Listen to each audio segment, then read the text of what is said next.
৩০ নং word BNP ও অঙ্গ সংগঠনের উদ্যোগে ৩০ জুলাই রাতিয়ে চিহ্নিত মাদক ব্যবসায়ী অকলরে গ্রেপ্তারের প্রতিবাদে বিক্ষোভ মিছিল ও সদরঘাট থানার সম্মুখে অবস্থান কর্মসূচি পালন করা হয়। এতে প্রধান অতিথি হিসেবে উপস্থিত আছেন সদরঘাট থানা বিএনপির সাবেক সিনিয়র সহসভাপতি খোরশেদ আলম খুরশিদ। আমরা 17টা বছর ফ্যাসিস্টের বিরুদ্ধে, মাদকের বিরুদ্ধে, সন্ত্রাসের বিরুদ্ধে এবং ভোট ডাকাতির বিরুদ্ধে যুদ্ধ করেছি। এদের বিরুদ্ধে যদি এখনই ব্যবস্থা গ্রহণ না করেন, জনগণ তাদের বিরুদ্ধে জনগণ রুখে দাঁড়াবে।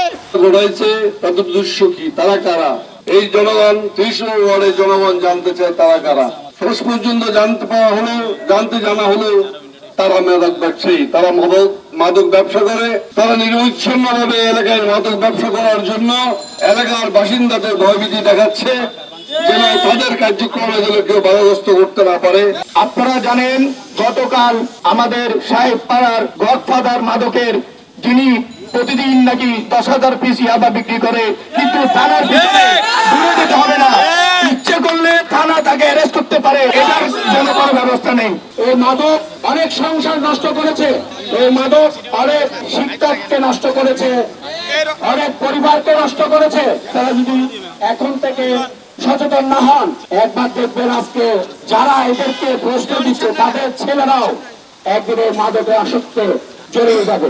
30 নং ওয়ার্ড বিএনপির আহ্বায়ক আজিজুল ইসলাম বাদল, সিনিয়র যুগ্ম আহ্বায়ক হাজি আমির আহমদ সহ 30 নং ওয়ার্ড বিএনপি, যুবদল, স্বেচ্ছাসেবক দল, সরকারি সিটি কলেজ ছাত্রদল ও ইসলামিয়া কলেজ ছাত্রদল নেতৃবৃন্দ অকল হামলা 30 নম্বর ওয়ার্ড যারা মাদক ব্যবসায়ী বিগত দিনও দেখেছে, ওরা বিভিন্ন মহড়া দিয়ে আমাদের ছোট ছোট মাদক ব্যবসায়ী যারা আছে ওদেরকে বিভিন্ন হামলা চালিয়েছেন।